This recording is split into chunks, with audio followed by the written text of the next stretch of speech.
Hola, ¿qué tal? Muy buenas tardes. Me es un gusto saludarte. Mi nombre es Christopher Flores Orellana. Soy alumno de la Universidad Interamericana para el Desarrollo, sede Tapachula. Espero estés teniendo o hayas tenido un magnífico y grandioso día. Y muchísimas gracias por tomarte el tiempo para poder escuchar este podcast que es parte de un trabajo. El motivo de la realización de este podcast es, como ya mencioné antes, para trabajo de la gran asignatura de responsabilidad social, de la cual estoy aprendiendo demasiado, la cual es instruida por el magnífico y gran maestro, el licenciado Juan de Dios Bautista Solís. Hoy estamos a fecha 10 de marzo del 2022 y ya vamos a empezar con este podcast, con el tema principal, ¿sí? Esta es una continuación de acuerdo al tema principal, el cual es gestión ecológica y bienestar social. De acuerdo a esta segunda fase del tema que estamos viendo y que estamos aprendiendo, nos toca visualizar lo que son dos subtemas, lo que consiste en protección a la biodiversidad y capacitación y programas ambientales. Pero empecemos con la capacitación y programas ambientales, ¿sí? Muy bien sabemos que la educación ambiental resulta clave para comprender las relaciones existentes entre los sistemas naturales y sociales, así como para conseguir una percepción más clara de la importancia de los factores socioculturales, desde hablando en un inicio de los problemas ambientales, ¿sí?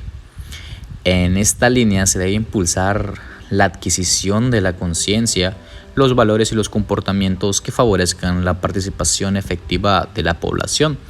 Esto, desde luego, de manera personal en el proceso de la toma de decisiones. La educación ambiental, si lo podemos llamar así, debe ser un factor estratégico que incida en el modelo de desarrollo establecido para reorientarlo a la sostenibilidad y equidad. Al establecer un programa ambiental, el gobierno mexicano ha seguido los pasos delineados en la conferencia, como vimos en el tema.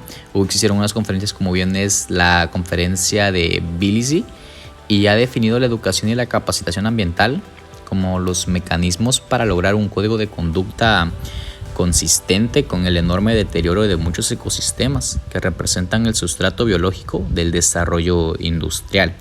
Pero lo importante aquí, o lo curioso, es que este programa define claramente la importancia de una educación ambiental como parte del proceso por el cual una sociedad transmite el patrimonio cultural necesario para hacer frente, obviamente, a las necesidades básicas de supervivencia de la generación siguiente, para así poderlo mantener, como bien dirían por ahí, de generación en generación. De nuestros padres a nosotros, nosotros a nuestros hijos a sus hijos y así sucesivamente.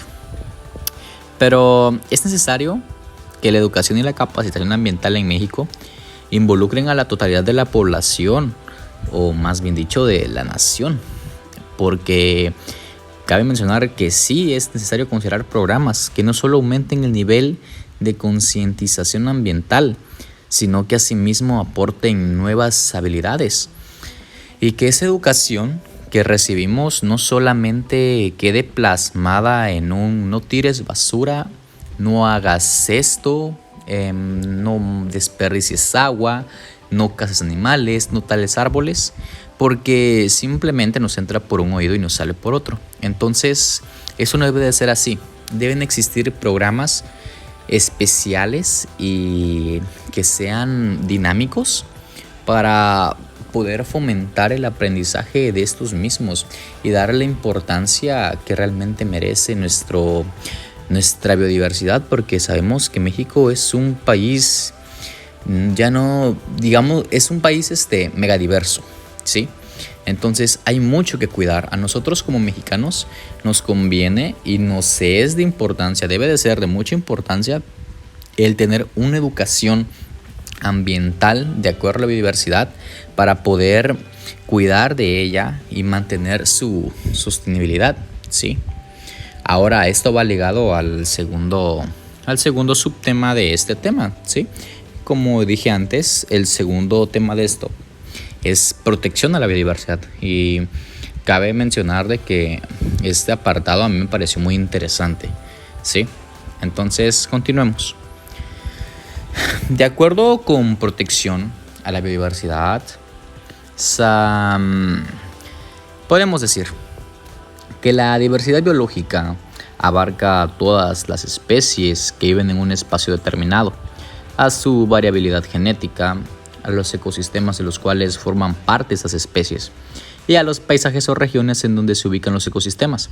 La diversidad biológica ofrece servicios de importancia económica y social, como la polinización en cultivos, la protección de cuencas hídricas, o también puede ser la fertilidad de los suelos, siendo necesaria para el bienestar y el equilibrio en la biosfera y por ende de la calidad ambiental para el desarrollo humano. Ven donde sí es demasiado importante tener una buena educación ambiental, porque también, ya no hablando solamente que estamos protegiendo al medio ambiente, sino que también a la sustentabilidad de nuestra propia tierra, de la propia economía del país y de la propia vida humana, desde luego. Entonces, nosotros somos uno con la naturaleza y la naturaleza es uno con nosotros. No somos superiores a ellos, ¿sí? Incluso podríamos decir que la naturaleza sí es superior al ser humano. Deberíamos de respetarla y por ese mismo respeto que deberíamos de tenerle, deberíamos de cuidar muy bien de ella. Entonces, es algo que tal vez ha quedado un poco en el olvido, pero por ello el motivo de esta actividad, ¿no? De este podcast, para hacer concientizar un poco sobre la importancia que tiene el cuidar nuestra naturaleza, nuestra biodiversidad, nuestras especies, nuestro suelo, ¿sí? Ok. Sin embargo, su valor no se refleja en términos económicos, no está suficientemente reconocida. Los indicadores económicos en el país no muestran de manera adecuada los beneficios que podría obtenerse de una gestión eficiente de los ecosistemas. Así, podemos decir que un país que tala sus bosques y agota sus recursos pesqueros reflejará una ganancia en su PBI, a pesar de la pérdida del capital natural y oportunidades futuros del desarrollo. El PBI sabemos que es el Producto Interno Bruto, ¿sí? Para aclarar, se estima que el valor monetario de la biodiversidad actualmente asciende a 33 billones de dólares anuales, 2,5 veces el PBI de Estados Unidos. Pero la falta de contabilización de este valor hace que todos los días perdamos parte de esta riqueza. Esa pérdida se observa en el ritmo de extinciones, que aceleró al menos 100 veces respecto al ritmo natural de formas alarmantes. Cada día desaparecen entre 50 y 300 especies y esta tendencia continúa. ¿Saben lo horrible que es esto? Lo que se escucha. Prácticamente todos los ecosistemas de la Tierra fueron transformados por la acción del hombre, y todo a fin de ganar unos cuantos pesos, prácticamente, según a fácil apariencia. El declive de la naturaleza no tiene precedentes. A nivel mundial hay 1 millón de especies amenazadas de extinción, y tal como refleja el informe de evaluación mundial de la plataforma intergubernamental científico-normativa sobre la diversidad biológica y servicios de los ecosistemas, IPBES, publicado hoy en la sede de UNESCO. Estos datos fueron sacados, esos datos que acabo de mencionar fueron recabados del IPBES. Entonces, si nos damos cuenta de las consecuencias que está llevando el destruir nuestra tierra, el no cuidar nuestra naturaleza. Entonces, algunos consejos para ayudar a conservar la biodiversidad que yo puedo dar o aconsejar de manera personal es que nunca compres animales silvestres como mascotas. Los animales silvestres deben de vivir en libertad, donde encuentren todo lo que necesitan para subsistir y reproducirse. No extraigas plantas de las áreas naturales, pues será muy fácil que logren sobrevivir fuera de su ambiente natural. Además, estaremos contribuyendo a alterar el equilibrio ecológico de sus espacios. Por favor, nunca liberes animales domésticos en áreas silvestres, así como tampoco plantes árboles ajenos en tus áreas de origen. Las posibilidades de morir son altas y si llegasen a prosperar, se comportarían como especies exóticas que pudieran desplazar a las autóctonas de estas áreas. Cuando vayas a un área natural, respeta la paz, por favor, y la tranquilidad de estos ambientes. Evitemos generar ruidos, extraer materiales vivos o muertos o contaminar esos espacios. No toquemos los nidos de las aves, de las tortugas, cocodrilos u otros animales, ni tampoco sus crías. Podrían ser abandonados por sus padres y morirán, ¿sí? Entonces, otro consejo más que te puedo dar es que al manejar en carreteras, en áreas naturales, hay que hacerlo con cuidado para no atropellar a algún animal que pueda usar la vía como corredor natural. Sí, como dije antes, tenemos que ser uno con la naturaleza y la naturaleza uno con nosotros. Pero primero que nada, nosotros debemos empezar por respetar, por favor.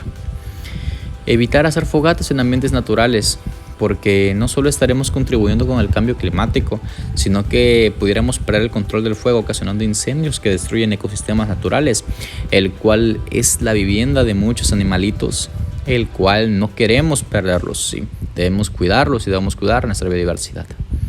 Entonces, ya he mencionado todo esto, hasta aquí mi podcast. Nuevamente te agradezco muchísimo por tomarte el tiempo para escucharlo. Espero haber llegado a concientizar un poco.